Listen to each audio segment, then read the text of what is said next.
Salam cerdas, Ibu, Bapak, Saudara-saudara yang saya hormati. Sesi membaca berita dan sedikit komentar dari saya kali ini membacakan berita terkait soal pariwisata ya. Diturunkan oleh Investor ID, menyajikan pendapat dari seorang pakar pariwisata dari Universitas Brawijaya. Judulnya, pemerintah diminta evaluasi kebijakan efisiensi, PHK massal menanti sektor pariwisata. Ini ditulis jam 15.45 tanggal 4 Juni ya, oleh penulis jurnalisnya Putu Ayu Pratama Sugio. Ada ilustrasi gambar dari Pak Dr. Faidal Rahman ya. Faidal Rahman ini dari Universitas Brawijaya. Nah, ditulis di paragraf pertama begini, pemerintah diminta untuk mengevaluasi kebijakan efisiensi yang dinilai berdampak negatif terhadap industri pariwisata dan perhotelan. Sebab dampak lanjutan dari penurunan kunjungan wisata, usaha mikro, kecil, dan menengah UMKM yang ada di kawasan wisata turut terpuruk. Nah, jadi ini paragraf pertama, kunci dari paparan ini ya, dari berita ini. Ada efisiensi dari pemerintah dan itu yang paling menyolok adalah soal perjalanan dinas maupun konsinyering ya, rapat-rapat di hotel. Nah, dampaknya terhadap industri pariwisata, ya, perhotelan lah khususnya. Ini saya kira bukan berita baru, sudah 2 bulan terakhir ini rame karena kebanyakan hotel itu yang bintang 3, bintang 4 yaitu adalah mengandalkan dari APBN dan APBD ya. APBD kan juga terdampak. Tetapi yang digarisbawahi oleh berita ini di paragraf pertama, dampaknya tidak hanya terhadap perhotelan, tapi tempat-tempat wisata.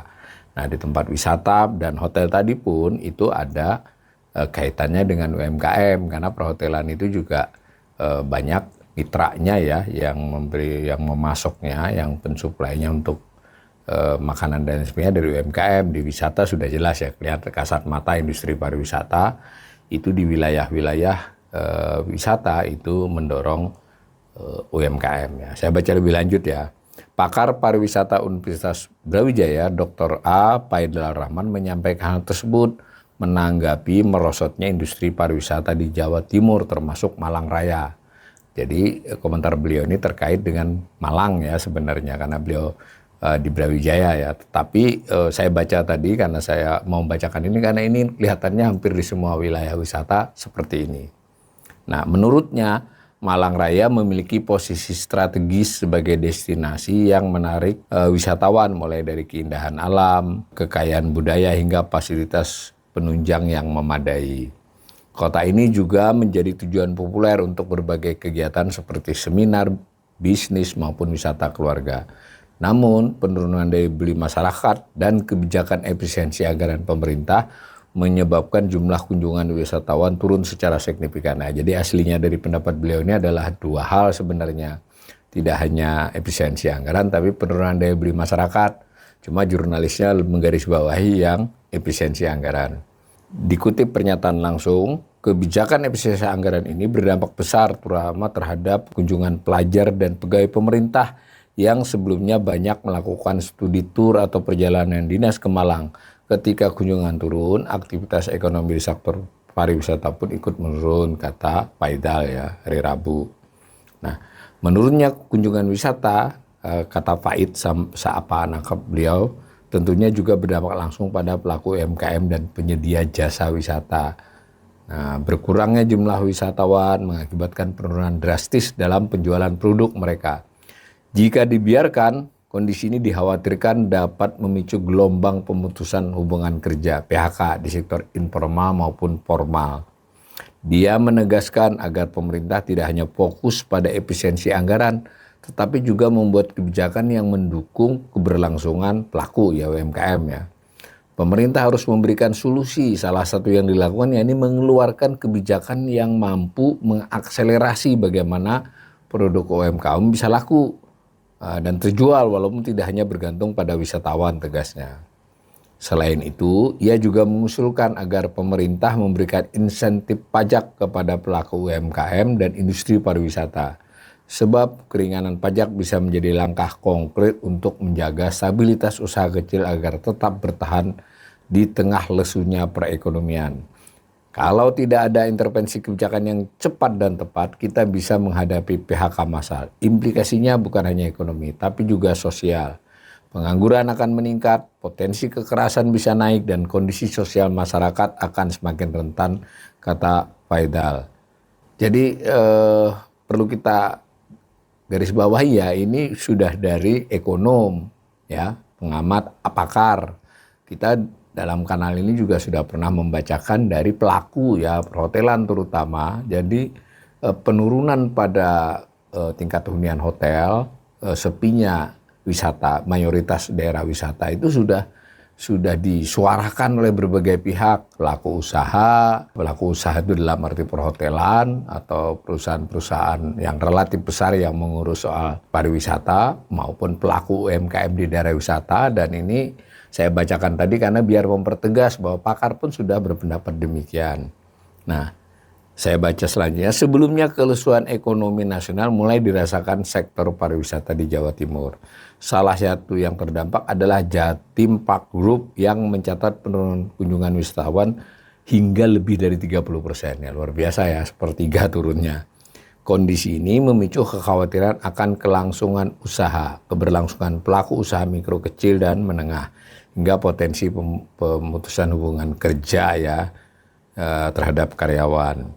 Ini yang dikutip adalah pernyataan Direktur Utama Jatim Park Group Suryo Widodo. Jadi bukan pakarnya tadi. Jadi ini pelaku ya, pengelola Park Group, sebuah usaha ya. Tetapi kalau kita lihat tadi logika dari Dr. Faid tadi, itu memang disinilah seninya kebijakan. Jadi kebijakan ekonomi itu memang biasanya bukan pilihan antara yang baik dengan buruk itu lebih mudah. Tapi antara yang baik dan kurang baik. Atau pilihan buruk dan sangat buruk gitu loh. Atau di atasnya buruk sedikit tapi mungkin belum baik. Ini yang terjadi di dalam kondisi sulit. Itu tidak sulit untuk memastikan setiap kebijakan adalah kebijakan yang baik, tapi baik dalam arti tidak dibandingkan ya bahwa dia bisa mendorong dan sebagainya. Tapi bisa saja sifatnya adalah menahan lajunya penurunan. Nah, di sini tadi juga lalu timbul dilema dari sisi seninya pemerintah mengambil kebijakan itu kan ada dilematis. Tadi misalnya rata-rata usulan tidak hanya dari Dr. Faid saja, bagaimana memberikan insentif perpajakan meskipun tadi digarisbawahi pelaku UMKM, tapi pihak misalnya perhotelan juga minta begitu. Kan tidak semuanya UMKM, kalau hotelnya kan tidak UMKM. Sini juga kanal ini juga sudah pernah membahas pihak industri tekstil juga. Bisa dibayangkan kalau pemerintah tidak pandai memilih prioritas, kemudian hampir semua diberikan insentif perpajakan. Ya, sekurang-kurangnya dalam jangka pendek setahun itu maka pemerintah akan makin kesulitan anggarannya. Padahal tanpa insentif tambahan pun pemerintah saat ini sudah cukup kesulitan. Ditambah lagi pemerintah kelihatannya memaksakan beberapa insentif yang membutuhkan APBN juga, yang beberapa diskon itu, diskon transportasi, diskon asuransi JKK, kemudian juga ada tambahan subsidi untuk buruh di bawah 3,5 juta. Pilihannya tersedia macam-macam. Nah, itu kita harus percaya juga, baik pemerintah dan para ahlinya mestinya harus menghitung ya. Semua orang boleh menyampaikan aspirasinya tentu kan. Setiap anggota masyarakat, mau miskin, mau kaya, mau UMKM, mau usaha besar ya berhak. Semua ini negara kita bersama. Tetapi kita bisa melakukan memahami ya bahwa pemerintah ini memiliki beberapa pilihan yang dia harus memilih ya. Kalaupun buruk ya yang tingkat keburukannya lebih sedikit. Jadi begitu ya kondisinya. Sayangnya kritik dari saya kepada pemerintah.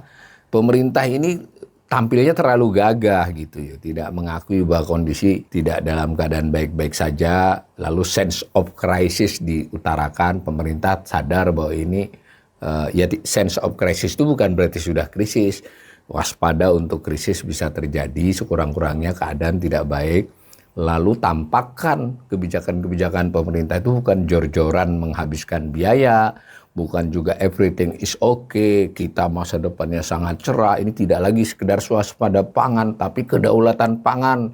Ini nanti kita dalam waktu singkat buat koperasi desa yang akan menggerakkan perekonomian, dan seterusnya. Itu kan cara-cara berkomunikasi dan bahkan kebijakannya mungkin yang tidak memperhitungkan apa yang tadi disampaikan oleh misalnya Dr. Faid ataupun keluhan dari pelaku wisata tadi.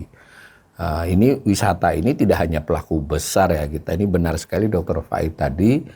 Jadi kalau orang punya usaha di daerah wisata turun sampai sepertiga, itu sungguh-sungguh suatu hal yang cukup berat buat mereka. Umpama pun turun, misalnya dengan kebijakan-kebijakan tertentu turunnya mungkin lebih bisa dikendalikan ya 10% atau bagaimana.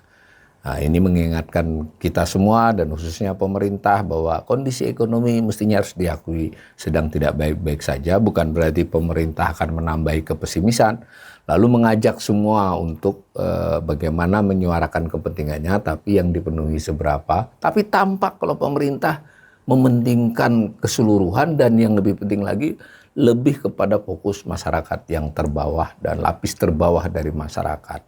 Bukan narasi-narasi yang seolah-olah kita sudah negara sangat besar, sangat oke, sedang menuju ke keemasannya. Itu kan komunikasi yang tidak pas pada saat banyak anggota masyarakat dunia usaha sedang mengeluh.